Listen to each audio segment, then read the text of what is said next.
శ్రీ గణేశాయ నమః. శ్రీ గురు దత్తాత్రేయ నమః. నా వీడియో చూసి వీక్షకులందరికీ కూడా నూతన ఆంగ్ల సంవత్సర శుభాకాంక్షలు.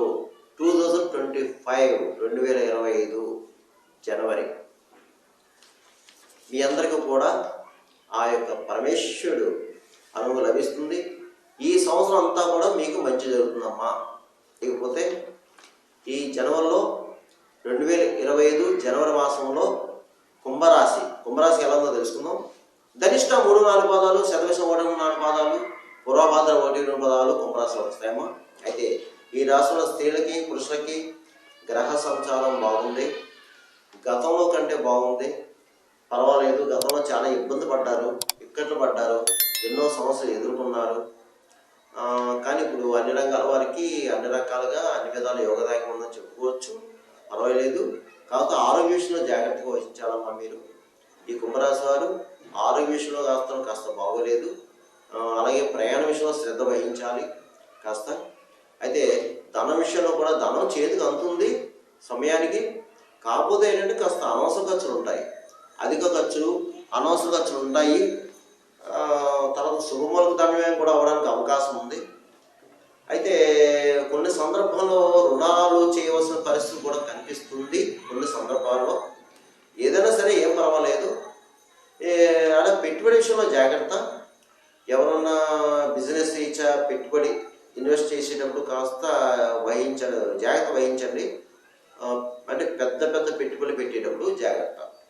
ఇకపోతే కుటుంబ సఖ్యత బాగుంది. దంపతుల మధ్య ప్రేమాండాలు ఉంటాయి. అలాగే బంధుమిత్రుల యొక్క సహాయ సహకారం కూడా మీకు లభిస్తుంది. ఏం పర్వాలేదు. కాదు బ్లడ్ రిలేషన్స్తో మాత్రం కాస్త జాగ్రత్త. అంటే రక్త సంబంధికులు ఎవరైతే ఉన్నారో వాళ్ళతో కాస్త జాగ్రత్త వహించండి. ఏం పర్వాలేదు. కాస్త వివాదాలకు దారి తీయొద్దు, వివాదాలు పెట్టుకోవద్దు, అనవసర గొడవలు తల దోచొద్దు, ఇతరుల విషయంలో జోక్యం కలిగించుకోవద్దు. మీరు ముఖ్యంగా గురువుని బ్రాహ్మణుని పెద్దవాళ్ళని గౌరవించండి, దూషణ చేయొద్దు. ఇకపోతే ఆత్మవిశ్వాసంతో మీరు తలపెట్టిన కార్యం ఏదైనా సరే అది విజయవంతం అవుతుంది. ఎప్పటి నుంచో పరిష్కారం కాని సమస్య కూడా ఇప్పుడు పరిష్కారం అవడానికి ఒక అవకాశం కనిపిస్తుంది. అయితే మీకు ఈ మాసం గృహ నిర్మాణం చేపడతారు. మీరు ఈ మాసం గృహం చేపడతారు. లేదంటే గతంలో గృహ నిర్మాణం చేపట్టి కొన్ని పరిస్థితుల కారణంగా అది ఆగిపోతే అది పునఃప్రారంభం చేసుకోవచ్చు. అలాగే గృహ సంబంధాలు పూర్తవుతాయి. అలాగే మీకు పెద్ద వాళ్ళను కలుసుకుంటారు. ఈ మాసం మీరు పెద్ద రాజకీయ నాయకులను కలుసుకుంటారు. అలాగే పెద్ద వ్యవహారాలు చేయించుకుంటారు. అయితే ప్రభుత్వ సంబంధించిన కార్యాలు కూడా నెరవేరుతాయి, మీకు పనులు పూర్తవుతాయి. ఇక మీరు ఇతర దేశంలో ఉన్నవారు ఉన్నారు చూసారమ్మా. ఈ ఇతర దేశంలో ఉన్నవారు కూడా బాగుందమ్మా. మీకు ఉద్యోగ స్థాయిలో ఉన్న వారికి ఒక స్థాయి పెరుగుతుంది, మంచి స్థాయికి వెళ్తారు. ఉద్యోగం లేని వారు మాత్రం ప్రయత్నం చేసుకుంటే, చాలామందికి విదేశాల్లో ఉద్యోగం లేవు, ప్రయత్నం చేసుకుంటే మీకు ప్రయత్నాలు ఫలిస్తాయి. ఇకపోతే ఎవరు ఏ వృత్తిలో సరే ఆ వృత్తిలో రాణింపు ఉంటుంది, గుర్తింపు ఉంటుంది, మిమ్మల్ని గుర్తిస్తారు. ఈ మాసం మీరు కష్టపడండి, మీ స్కిల్ బయటపడుతుంది. అయితే దీంట్లో కొంతమంది ప్రబుద్ధులు ఉన్నారు. ప్రబుద్ధులు కూడా బద్ధకాన్ని వదలండమ్మా. వదిలేసేసి మీరు ప్రయత్నం చేసి మీరు సక్సెస్ అవుతారు. ఇకపోతే ఈ మాసం మీరు చాలా మంచి ఉత్సాహంగా ఉంటారు. ప్రయాణాలు ఎక్కువ చేస్తారు. అలాగే విందు వినోదాలు పాల్గొంటారు, విలాస వస్తువులు కొనుక్కుంటారు, విలువైన వస్తువులు కూడా కొనుక్కుంటారు. మీరు వాహన యోగం కనిపిస్తుంది. పాత వాహనం కొత్త వాహనం కొనుక్కోవడం లేదా డైరెక్ట్ కొత్త వాహనం కొనుక్కోవడం జరుగుతుంది. ఇక రియల్ ఎస్టేట్ రంగంలో నాకు బాగుందన్నమా. స్పెక్యులేషన్ లాభిస్తుంది. అలాగే ప్రైవేట్ కాంట్రాక్ట్స్ కూడా బాగుంది. కొత్తగా కాంట్రాక్ట్స్ వస్తాయి, మీకు మంచిగా ఉంటుంది. మీరు కొంత శ్రమించండి. అలాగే సినిమా టీవీ రంగంలో వరకు బాగుంది. కళాకారులకి అన్ని రకాల డిపార్ట్మెంట్ వరకు బాగుంది. కానీ మీకు మంచి సువర్ణావకాశాలు వస్తాయి ఈ మాసం. అవకాశాలు ఉపయోగించుకోండి. మీకు అవార్డులు కూడా రావడానికి అవకాశం ఉంది ప్రభుత్వం నుంచి. ఇక రాజకీయ నాయకులకి బాగుందండి.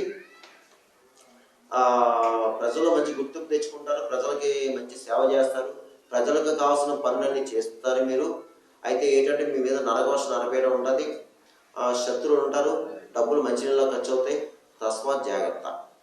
ఇకపోతే అన్ని రకాల వ్యాపారస్తులకి బాగుంది, నూతనంగా వ్యాపారం పెట్టుకోవచ్చు, జాయింట్ వ్యాపారస్తులకి బాగుంది, మంచి లాభాలు వస్తాయి. మీకు వ్యాపారస్తులకి ఈ మాసం మంచి లాభాలు వస్తాయి, అన్ని రకాల వ్యాపారస్తులకు కూడా.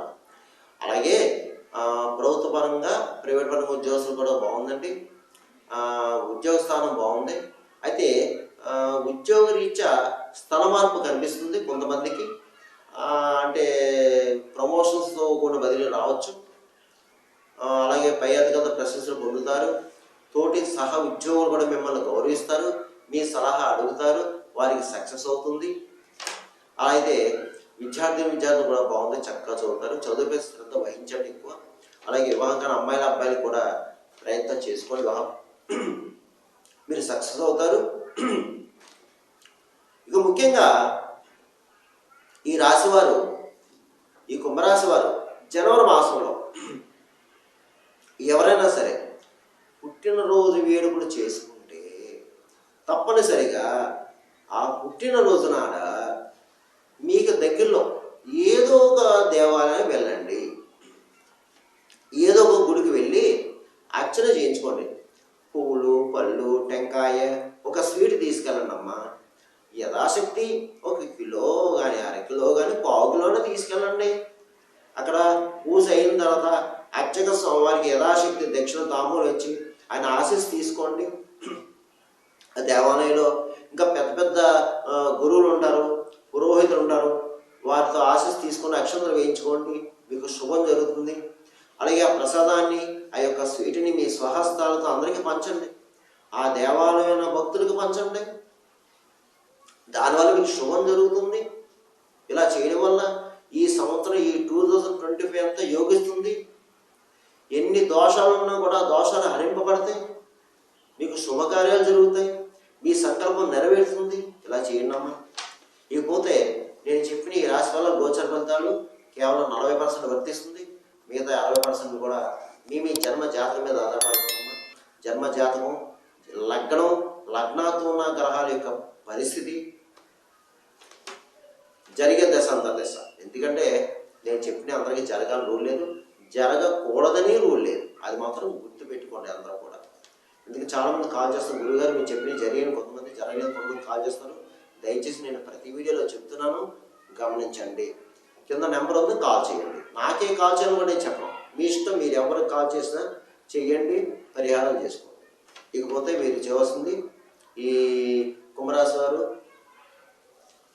ఈ యొక్క జనవరి మాసంలో ఎక్కువ శివాలయ ఆరాధన చేసుకోండి, శివాలయంలో అభిషేకం చేయించుకోండి. కాలభైరవ స్వామి ఏమైనా ఉంటే దగ్గరలో మంగళవారం కాలభైరవ స్వామికి అభిషేకం చేయించుకోండి. అలాగే శనిదేవుడికి, శని భగవానికి తైలాభిషేకం చేయించుకోండి ఒక శనివారం. వీలైతే పుణ్యక్షేత్రం వెళ్ళండి వీలైన వారు, లేదంటే మీ ఊళ్ళోని మీ శివాలయంలోని నవగ్రహాల దగ్గర శని భగవానికి ప్రదర్శన చేసి తైలాభిషేకం చేయించుకోండి. అలాగే హనుమంతుడి గుళ్ళో శనివారం ఆంజనేయ స్వామి వారికి పూజ చేయించుకొని ప్రదర్శన చేయండి. ఒక మంగళవారం ఆంజనేయ స్వామికి వరమాలు సమర్పించండి, ఒక శనివారం నేతి అప్పాలు సమర్పించండి. ప్రతిరోజు హనుమాన్ చాలీసా చదువుకోండి, హనుమాన్ దండకం చదువుకోండి, కాలభైరవ అష్టకం చదువుకోండి, అయితే వినండి. అలాగే విష్ణు సహస్రనామాలు చదువుకోండి, లేదా వినండి. అయితే స్వయంపాకం ఇవ్వండి. ఒక సోమవారం శివాలయంలో అభిషేకం చేయించి అర్చక స్వామివారికి స్వయంపాకం ఇవ్వండి. బియ్యం, ఉప్పు, పప్పు వగేరా వగేరా ఇచ్చేసి యథాశక్తి దక్షిణ తాములు ఇచ్చి ఆయన ఆశీస్సు తీసుకోండి. ఇక మూగజీవుడికి ఆహారం పెట్టండి.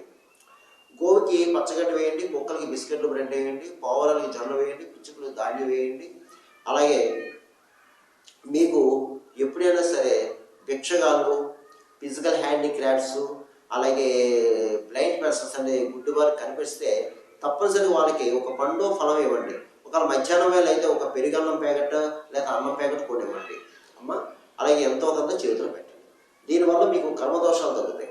ఇలా దానం చేయడం కర్మదోషాలు తగ్గుతాయి.